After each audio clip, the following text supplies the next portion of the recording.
Welcome back ஃபோக்ஸ். Squid game season 2 Netflix ரீசெண்டாக release பண்ணியிருந்தாங்க. கண்டிப்பாக எல்லாரும் பார்த்துருப்பீங்க அப்படின்னு நம்புறேன். சீசன் 3ஐயுமே ஜூன் 27 ரிலீஸ் பண்ண போகிறோம் அப்படின்னு அஃபிஷியலாகவே கன்ஃபார்ம் பண்ணிட்டாங்க. எத்தனை பேர் வெயிட் பண்ணிட்டு இருக்கீங்க அப்படிங்கிறத கமெண்ட் பாக்ஸில் கமெண்ட் பண்ணுங்க. ஸோ இப்பொழுதுக்கு இந்த ஸ்குவிட் கேமோட இன்ட்ரெஸ்டிங் ஃபேக்ட்ஸை பற்றி இந்த வீடியோவில் நம்ம பார்த்துருவோம். இந்த வீடியோவில் நான் சொல்ல போகிற ஃபேக்ட்ஸ் எல்லாமே கண்டிப்பாக உங்களுக்கு இன்ட்ரெஸ்டிங்காக இருக்கும் அப்படின்னு நினைக்கிறேன். ஒரு சில ஃபேக்ட்ஸ் உங்களுக்கு ஆல்ரெடி முன்னாடியே தெரிஞ்சிருக்கலாம். அப்படி முன்னாடியே தெரிஞ்ச ஃபேக்ட்ஸ் நான் சொன்னேன் அப்படின்னா அது வந்து என்ன ஃபேக்ட் அப்படின்றத கமெண்ட் பாக்ஸில் சொல்லுங்கள். ஃபர்ஸ்ட் ஃபேக்ட் என்ன அப்படின்னா phone number controversy. Squid game season 1 first எபிசோட்லயே வந்து ஹீரோவுக்கு அந்த ரெக்ரூட்டர் ஒரு பிசினஸ் கார்டை கொடுத்து இதே மாதிரி கேம் விளையாண்டு பணம் சம்பாதிக்கணும் அப்படின்னா இந்த நம்பருக்கு யோசிச்சுட்டு கால் பண்ணு அப்படின்னு ஒரு கார்டை கொடுத்துருப்பாரு. அந்த கார்டுல வந்து பாத்தீங்க அப்படின்னா ஒரு 8 டிஜிட் நம்பர் இருந்திருக்கும். அந்த நம்பர் வந்து ஒரு real phone number. Season 1 release ஆனதுக்கு அப்புறம் இந்த கார்டை பார்த்துட்டு நிறைய பேர் வந்து இந்த நம்பருக்கு கால் பண்ணி இருந்திருக்காங்க. அந்த பக்கம் கால் எடுத்து பேசினது வந்து ஒரு பிசினஸ் உமன். அந்த டைம்ல அவங்க வந்துட்டு ஒரு வீடியோ மெசேஜுமே ரிலீஸ் பண்ணியிருந்தாங்க. இந்த மாதிரி எனக்கு ஒரு நாளைக்கு 1000க்கும் மேல மெசேஜஸ்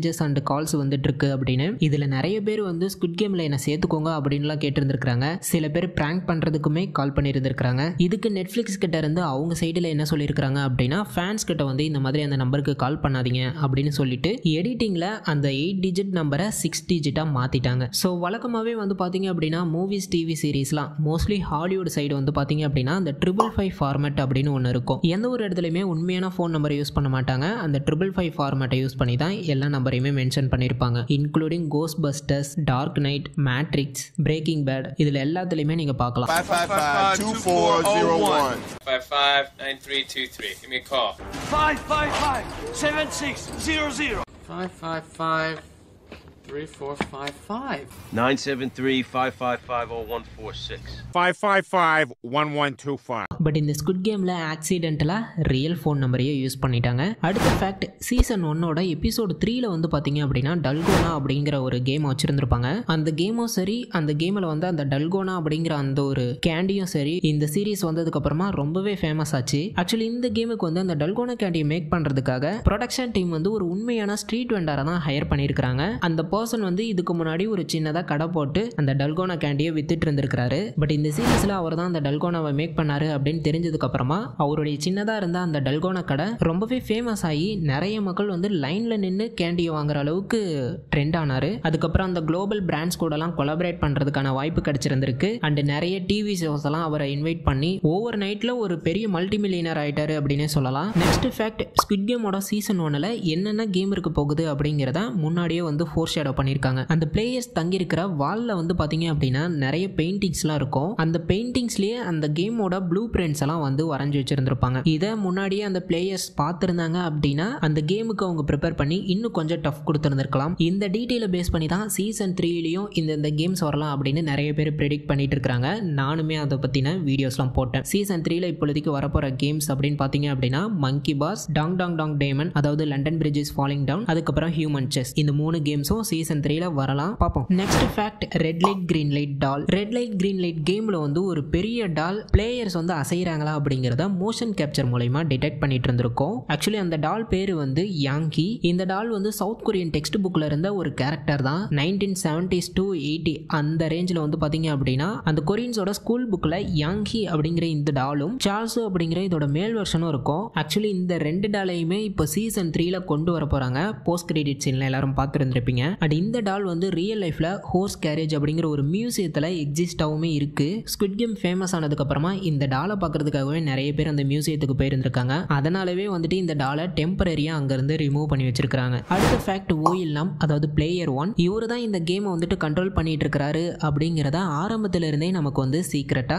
காமிச்சிட்டு தான் இருந்திருக்காங்க. பிகாஸ் நீங்க ரெட் லைட் கிரீன் லைட் கேமை வந்து நல்லா நோட் பண்ணீங்க அப்படின்னா அந்த டால் வந்து எல்லாத்தையுமே ஸ்கேன் பண்ணும் எக்ஸப்ட் இந்த பெரியவரை தவிர. அண்ட் பிளேயர்ஸ் நைட் அவங்களுக்குள்ளேயே எல்லாரும் சண்டை போட்டுட்டு இருக்கும்போது ஓயில்லாம் கத்துனதுக்கு அப்புறம் எல்லா சோல்ஜர்ஸுமே உடனே உள்ள வந்து இருந்திருப்பாங்க. அந்த மார்பிள்ஸ் கேம்லயுமே இவருக்குன்னு ஒரு பார்ட்னர் இருந்திருக்க மாட்டாரு. கீகோனே தான் வந்து அவரே இவரை பார்ட்னரா சேர்த்துட்டு இருந்திருப்பாரு. அண்ட் இந்த கேம்ல மற்ற பிளேயர்ஸோட டெத் எல்லாம் ஸ்கிரீன்ல காமிச்சிருப்பாங்க. இவர் இறந்ததை மட்டும் காமிச்சிருக்க மாட்டாங்க. சோ இதுல இருந்தே நம்ம கண்டுபிடிச்சிருந்திருக்கலாம் இவர் தான் வந்து இந்த எல்லா கேம்ஸுக்கும் பின்னாடி இருக்கிறாரு அப்படின்னு. அடுத்த ஃபேக்ட், அந்த பிரைஸ் மணி. இந்த ஸ்குவிட் கேம்ல ஃபைனலா வின் பண்றவங்களுக்கு வந்து பாத்தீங்க அப்படின்னா 45.6 பில்லியன் வான் கிடைக்கும். இந்த 45.6 பில்லியன் அப்படிங்கிறது ஒரு ரேண்டம் நம்பர் இல்லை அப்படின்னு உங்களுக்கு ஆல்ரெடி தெரிஞ்சிருக்கும். ஒரு பிளேயருக்கும் 10 மில்லியன் அப்படிங்கும் போது ஒரு பிளேயர் எலிமினேட் ஆகவும் 10 மில்லியன் ஆட் ஆகிட்டே வந்துட்டு இருந்திருக்கும். ஆக்சுவலி இது வந்துட்டு ஒரு சைக்காலஜிக்கல் ட்ரிக் தான். ஒரு டைமும் கொஞ்சம் பேர் சாகும்போது பிளேயர்ஸ் அவங்க கண்ணு முன்னாடியே அந்த பிக்கி பேங்க்ல நிறைய மணி ஆட் ஆகிறத பார்க்கும்போது அடுத்த கேமையும் நம்ம விளையாடலாம் அப்படிங்கிற அந்த ஒரு எண்ணத்தை தூண்டுறதுக்கான ஒரு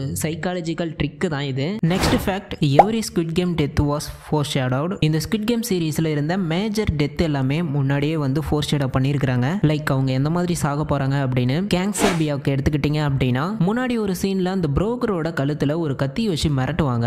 அதே மாதிரி இவங்களுடைய டெத் அப்படிங்கிறதும் சாங்கு வந்துட்டு இவங்களுடைய கழுத்துல கத்தி வச்சு குத்தி இருந்திருப்பாரு. அடுத்து சாங்கு எடுத்துக்கிட்டீங்க அப்படின்னா எபிசோடு 2ல எல்லாருமே அவுட் சைடு வேர்ல்டுக்கு ரிட்டர்ன் ஆனதுக்கு அப்புறமா அவருக்கு இருக்கிற கடன் தொல்லையினால அவர் வந்துட்டு சூசைட் பண்ணிக்கலாம் அப்படின்னு அந்த பாத் டப்ல வந்துட்டு முயற்சி பண்ணியிருந்திருப்பாரு. இதே மாதிரி இவருடைய ஃபைனல் சீனிலுமே இவர் வந்துட்டு கிஹன் வின் பண்ணட்டும் அப்படின்னு இவரே வந்துட்டு சூசைட் பண்ணி இறந்திருப்பாரு. அதே மாதிரி தான் அப்துல் அலி, இவருமே என்ன பண்ணிருப்பாரு அப்படின்னா இவருடைய பாஸ் கிட்ட இருந்து மணியை ஸ்டீல் பண்ணிட்டு ஓடி இருந்திருப்பாரு. இவர் எப்படி இவருடைய பாஸ் கிட்ட இருந்து ஒரு அமௌண்ட் திருடினாரோ அதே மாதிரி இவர்கிட்ட இருந்து அந்த மார்பிள சாங்கு வந்து ட்ரிக் பண்ணி திருடி அந்த கேம்ல வின் பண்ணி இவரை வந்து சாக விட்டுருப்பாரு. அதே மாதிரி தான் டேட்சு, அவர் வந்து பாத்தீங்க அப்படின்னா அந்த கேங்ஸ்டர்ஸ் கிட்ட இருந்து தப்பிக்கிறதுக்காக அந்த பிரிட்ஜ்ல இருந்து கீழே குதிச்சு தப்பிச்சு ஓடி இருந்திருப்பாரு. அதே மாதிரி அவருடைய டெத் அப்படிங்கிறதுமே அந்த கிளாஸ் பிரிட்ஜ்ல இருந்து கீழே விழுந்தது தான் இறந்திருப்பாரு. ஸோ முன்னாடியே ஒரு பிளேயர்ஸும் எந்த மாதிரி சாக போறாங்க அப்படிங்கிறத ஒரு ஃபோர்ஷேடோ பண்ணியிருக்காங்க அப்படின்னு சொல்லலாம். Next fact, VIPs. இந்த விஐபிஸ்லாம் கரப்ட் பில்லியனர்ஸ் தான். இவங்களாம் அவங்களுடைய ஃபன்னுக்காக ஹியூமன் மேல பெட்டு கட்டி அதை வந்து ரசிச்சு பார்த்துட்டு இருந்திருப்பாங்க. இதுல இந்த விஐபிஸ் எல்லாமே ஒரு கோல்டன் அனிமல் மாஸ்கை வந்து வியர் பண்ணி இருந்திருப்பாங்க. இது பில்லியனர் டைனர் அப்படிங்கிற ஒரு ரியல் சீக்ரெட் ஈவெண்ட்டை பேஸ் பண்ண ஒரு சீன் தான். அல்ட்ரா ரிச்சா இருக்கக்கூடிய பீப்புள் வந்துட்டு போரா இருக்கிறவங்களை பார்த்து மார்க் பண்ணுவாங்களாம். அடுத்த ஃபேக்ட் வந்து கீஹனோட ஹேர் கலர் சேஞ்சை பத்தினது. ஹேர் கலர்ல என்ன இருக்கு அப்படின்னு நீங்க கேட்டீங்க அப்படின்னா சீசன் 1 எண்ட்ல வந்து பாத்தீங்க அப்படின்னா கீஹன் அவருடைய ஹேரை ரெட் கலர்ல மாத்திருப்பாரு. இது ரேண்டம் கலர் இல்ல, இதுக்கு வந்துட்டு ஒரு டீப் மீனிங் இருக்கு. ரெட் வந்துட்டு ரேஜ், ரெபெலியன் அண்ட் டிரான்ஸ்ஃபர்மேஷனை ரெப்ரசென்ட் பண்ணுது. ஸோ அதுக்காக தான் கீஹன் முன்னாடி இருந்த ஒரு பர்சன் இல்ல, அந்த சிஸ்டத்தை எதிர்த்து ஃபைட் பண்ண போறாரு அப்படிங்கிறத ஃபோர்ஷேடோ பண்றதுக்காக தான் இந்த கலரை வந்து காமிச்சிருக்காங்க. அண்ட் கலர் சைக்காலஜில ரெட் ஹேர் எதை ரெப்ரசென்ட் பண்ணுது அப்படின்னா யாரு வந்து ரூல்ஸ் எல்லாம் ஃபாலோ பண்ணாம அந்த ரூல்ஸுக்கு எதிராக நிற்கிறாங்களோ அவங்கள வந்து ரெப்ரசென்ட் பண்ணும். ஸோ கீஹன் முன்னாடி வந்து ஒரு ஃபாலோவரா இருந்தாரு, இப்போ ஒரு ரெபலா மாறிட்டாரு அப்படிங்கிறத காமிக்கிறதுக்காக தான் இந்த ஒரு கலரை வந்து சூஸ் பண்ணியிருக்காங்க. And next and final fact, விஐபிஸோட அனிமல் மாஸ்கை பத்தின ஒன்று. முன்னாடியே சொன்ன மாதிரி ஒரு விஐபியும் ஒரு கோல்டன் மாஸ்கை வந்து போட்டிருந்திருப்பாங்க. அந்த மாஸ்க் எல்லாமே அவங்களுடைய ஸ்டேட்டஸ் அண்ட் அவங்களுடைய பர்சனாலிட்டியை ரெப்ரசென்ட் பண்ணுது. எக்ஸாம்பிளுக்கு லைன் மாஸ்க் பவர் அண்ட் டாமினன்ஸை ரெப்ரசென்ட் பண்ணுது, லைக் ஒரு கிங் மாதிரி. Bull mask greed and wealth, businessman mind செட்டை வந்து சிம்பலைஸ் பண்ணுது. Owl mask wisdom and observation, எல்லாத்தையும் பார்த்துட்டு இருக்கக்கூடிய ஒருத்தர். ஃபைனலாக டேர் மாஸ்க் வந்து பார்த்தீங்க அப்படின்னா ஃப்ராகல்ட்டி அண்ட் சப்மிசினஸ், ஒரு நார்மலான ஃபாலோவராக இருக்கக்கூடியவர். ஸோ என்னதான் வந்து ஒரு அல்ட்ரா ரிச்சாக இருந்தாலும் அவங்களுக்குள்ள ஒரு ஹையரார்கி இருக்கு அப்படிங்கிறத இந்த மாஸ்க் மூலயமா காமிச்சிருக்காங்க. வீடியோவை முடிக்கிறதுக்கு முன்னாடி ஃபைனலாக போனஸாக ஒரு ஃபேக்டை சொல்லிட்டு முடிச்சுக்கலாம். இந்த சீரீஸோட கிரியேட்டரான பேர் கரெக்டாக சொல்றேன்னு தெரியல, இவர் வந்து 2008 இந்த மாதிரி ஒரு சர்வைவல் கேம் ஜானரை மெயின் ஸ்ட்ரீமுக்கு கொண்டு போய் பிஞ்ச் பண்ணும்போது கொரியன் ப்ரொடக்ஷன் கம்பெனிஸ் அண்ட் இன்வெஸ்டர்ஸ்லாம் இந்த கான்செப்ட் வந்து ரொம்ப வயலண்டா இருக்கு, டிஸ்டர்பிங்கா இருக்கும், அது மட்டும் இல்லாம இதெல்லாம் ஆடியன்ஸுக்கு அன்ரியலிஸ்டிக்கா இருக்கும் அப்படின்னு சொல்லி ரிஜெக்ட் பண்ணியிருக்காங்க.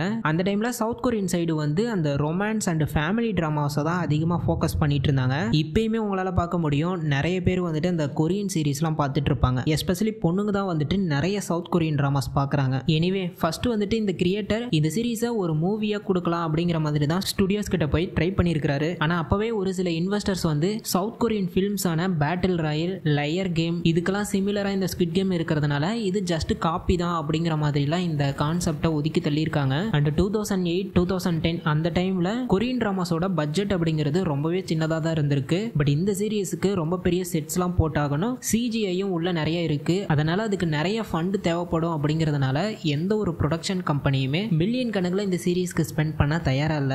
அந்த டைம்ல இந்த சீரீஸோட கிரியேட்டர் வந்து ரொம்பவே ஃபினான்சியலா டவுன்ல இருந்திருக்கிறாரு. ஈவன் சர்வை பண்றதுக்காக அவருடைய லேப்டாப்பை கூட வித்து அதுல இருக்கிற மணியை வச்சு தான் அவர் வந்துட்டு அந்த டைம்ல சர்வை பண்ணியிருக்கிறாரு. ஒரு கட்டத்துக்கு மேல இந்த ஃபில்ம் மேக்கிங்கே வேணாம் அப்படின்னு கைவிடும் போது தான் 2016 வந்து சவுத் கொரியாவுக்கு நெட்ஃபிளிக்ஸ் உள்ள வராங்க. அப்போ அந்த டைம்ல வந்து பாத்தீங்க அப்படின்னா ஆல்ரெடி மணி ஹெய்ஸ்ட், பிளாக் மிரர், நார்கோஸ் இதெல்லாம் வந்துட்டு குளோபல் ஆடியன்ஸ் மத்தியில ஒரு பெரிய வரவேற்பு இருந்துச்சு. அதனால இந்த ஸ்டோரியுமே யூனிக்கா இருக்கிறதுனால நெட்ஃபிளிக்ஸ் இதையுமே குளோபலா கொண்டு போலாம் அப்படின்னு சொல்லி தான் இந்த ஸ்குவிட் கேமுக்கு கிரீன் லைட்டை கொடுத்து மூவியெல்லாம் கொடுக்க வேணால் ஒரு ஃபுல் சீரீஸாகவே கொடுத்துருங்க அப்படின்னு சொல்லியிருக்காங்க. அண்ட் 2020ல் COVID-19 வந்துச்சு. அந்த டைமில் மக்கள் இன்னுமே சீரீஸ்லாம் பார்க்க ஆரம்பிச்சாங்க. 2021ல் செப்டம்பர் மந்த் வந்து இந்த ஸ்குவிட் கேம் ரிலீஸ் ஆகும்போது ஓவர் நைட்டில் குளோபல் அளவுக்கு இந்த ஸ்குவிட் கேம் வந்து ஒரு பெரிய சக்ஸஸை மீட் பண்ணுச்சு அப்படின்னு சொல்லலாம். இதில் ஐரானி என்ன அப்படின்னா, எந்த ஸ்டூடியோஸ்லாம் வந்து இனிஷியலாக இந்த ஸ்குவிட் கேமை ரிஜெக்ட் பண்ணாங்களோ அவங்களாம் இப்போ ஸ்குவிட் கேம் மாதிரியே காப்பி அடிச்சு சில மூவிஸ் அண்ட் சீரீஸ்லாம் ரிலீஸ் பண்ணிட்டு இருக்காங்க. ஏன் ஈவன் நெட்ஃப்ளிக்ஸே ஸ்குவிட் கேம் வந்துட்டு பாப்புலர் ஆயிடுச்சு அப்படின்றதுக்காக ஸ்குவிட் கேம் தி